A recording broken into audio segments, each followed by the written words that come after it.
SIR আতঙ্কে মৃত্যু আজও।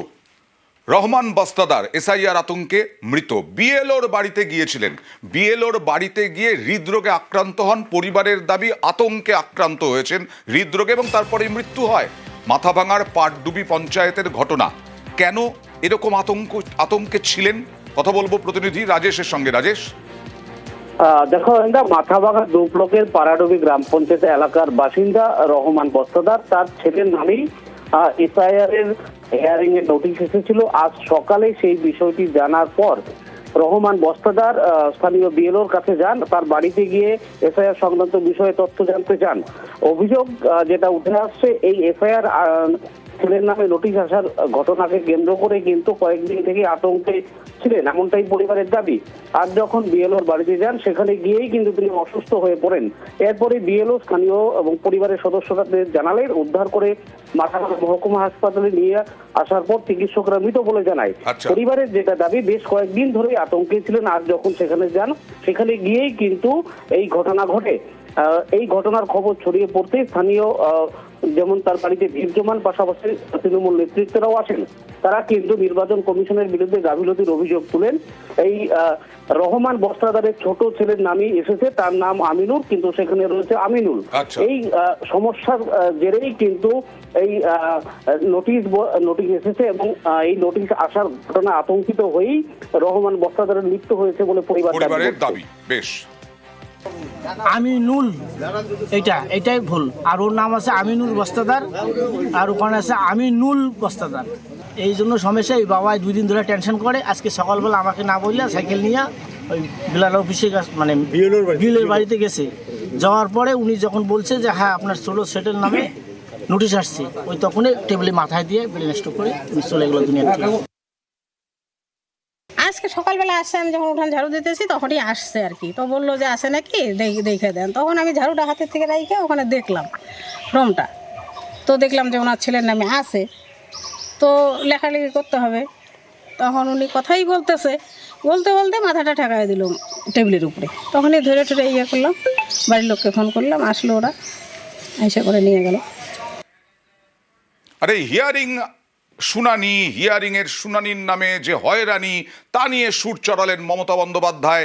এসআইআর নিয়ে সুর চড়ালেন মমতা বন্দ্যোপাধ্যায়, শান দিলেন নেতাজি আবেগে। আজকে কি সুভাষচন্দ্র বসু বেঁচে থাকলেও তার নামটাও তাকে হিয়ারিং এ ডাকা হতো, কই ফের চাওয়া হতো আপনি ভারতীয় কিনা। 23শে জানুয়ারি নেতাজির জন্মদিন, রেড রোডে অনুষ্ঠান।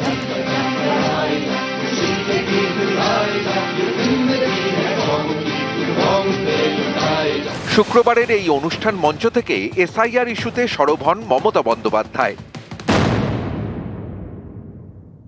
আজকে পদে পদে সেই সংবিধানকে লাঞ্ছিত করা হচ্ছে, মানুষকে বঞ্চিত করা হচ্ছে, অধিকার কেড়ে নেওয়া হচ্ছে, গণতন্ত্রকে উল্লঙ্ঘিত করা হচ্ছে।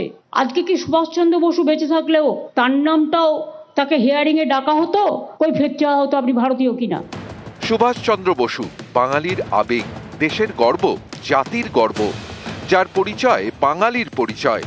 সেই নেতাজির নাতির ছেলে চন্দ্রকুমার বসুকে এসআইআর হিয়ারিং এর নোটিশ ধরিয়েছে নির্বাচন কমিশন। চন্দ্রকুমার বসু সহ পরিবারের 5 সদস্যকে শুনানিতে তলব করা হয়েছে। সেই চন্দ্রকুমার বসু এদিন ছিলেন রেড রোডের মঞ্চে। চন্দ্রবাবুকে তো অলরেডি ডেকেছেন, 1,38,000 মানুষকে ডেকেছেন এবং তার আগে 58 লক্ষ বাদ দিয়েছেন একতরফা ভাবে। 7 কোটি মানুষের মধ্যে যদি 2 কোটি বাদ চলে যায়, কত মানুষ অধিকার হারায়। 110 জনের বেশি মানুষ মারা গেছেন, রোজ 3-4 জন করে আত্মহত্যা করছেন ভয়ে। কেন ইলেকশনের বিরুদ্ধে কেস হবে না? এত মৃত্যুর দায় ইলেকশন কমিশনকে নিতে হবে এবং গভর্নমেন্ট অফ ইন্ডিয়াকে নিতে হবে। এবং হসপিটালে আজও মৃত্যুর সাথে লড়াই করছে আরো 40-45 জন। এদের জীবন নয়। আজ এতদিন পরে আমাদের প্রমাণ করতে হবে আমরা ভারতবর্ষের ভোটার কিনা। মিসম্যাপ বাদ দিয়ে দিয়েছে সব নাম। বাবা মায়ের জন্ম সার্টিফিকেট দিতে হচ্ছে। আজকে বাবা মাকে অসম্মান করার একটা প্রবণতা।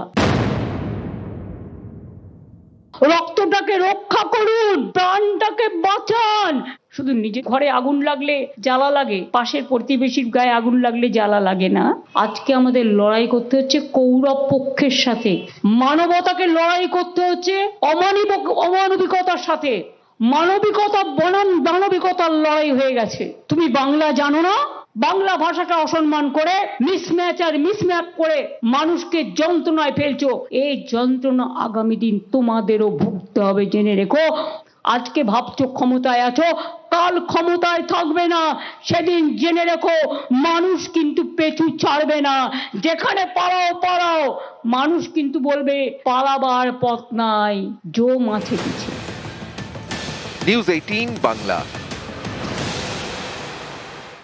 পুরুলিয়ায় পাথর বোঝাই এই ডাম্পার একেবারে ওভারলোডেড এবং বেআইনিভাবে নাকি পাথর নিয়ে যাওয়া হচ্ছিল, এরকমটাই অভিযোগ। আর সেই জন্যই দুটো ডাম্পার আটকানো হয়েছে। পুরুলিয়ায় আটক 2 পাথর বোঝাই ডাম্পার। রঘুনাথপুরে হানা পুলিশের, ডাম্পারটি ওভারলোডেড বলে অভিযোগ। গ্রেফতার ডাম্পারের 2 চালক সহ 3। কথা বলবো প্রতিনিধি ইন্দ্রজিতের সঙ্গে। চালক সহ 3 জনকে তো গ্রেফতার করা হয়েছে, কিন্তু মূল মাথাকে দেখো একেবারেই রঘুনাথপুর, গতকাল রাতে রঘুনাথপুরের গোপন সূত্রে খবর পেয়ে পুলিশ বরাকর রোড থেকে 2টি পাথর বোঝাই ডাম্পার আটক করে এবং তাদের যে চালক তাদের দীর্ঘ জিজ্ঞাসাবাদ করার পরে জানতে পারে পাথর ব্যবসায়ী, বেআইনি পাথর ব্যবসায়ীর সাথে যুক্ত রঘুনাথপুর শহরেরই বাসিন্দা তারকনাথ চ্যাটার্জি। তাকেও গ্রেপ্তার করে এবং এই 3 জনকেই আজ রঘুনাথপুর মহকুমা আদালতে তোলা হয়।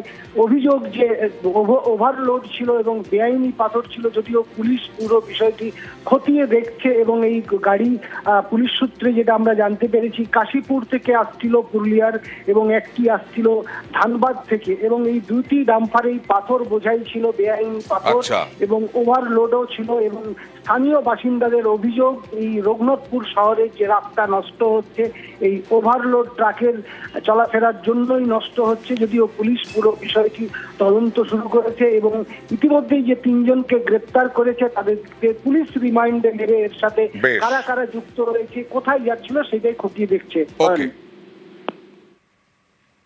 এবার ঝাড়গ্রামের ছবি দেখুন। প্রত্যেকটা দিন, প্রত্যেকটা রাত আতঙ্কে ভোগেন ঝাড়গ্রামের কিছু অংশের মানুষ। হাতির তাণ্ডবের আতঙ্কে একেবারে ভেঙে চুড়ে শেষ করে দিয়েছে বাড়ি ঘর। সাঁকরাইলে হাতির তাণ্ডব, রাত ভর হাতির তাণ্ডবে ভাঙলো বাড়ি দোকান। গ্রামে ঢুকে দাপাদাপি 12টি হাতির আতঙ্কে বাড়ি ছেড়ে পালিয়েছেন বাসিন্দারা। তছনছ ফসলও। বন দফতরের বিরুদ্ধে ক্ষোভ গ্রামবাসীদের। কতগুলো হাতি ছিল? প্রায় 11টা মতো হাতি ছিল। গ্রামে কটা বাড়ি ভাঙছে? আমাদের গ্রামে তো 2টো বাড়ি ভাঙছে। এটা আমার দোকান বাড়ি, এটাও ভেঙে প্রায় শেষ করে দিয়েছে। আর কি নষ্ট করেছে? দোকানের সমস্ত কিছু শোকেসের মাল খেয়েছে আর ভেঙে দরজা টরজা সবকিছু ভেঙে দিয়ে চলে গেছে।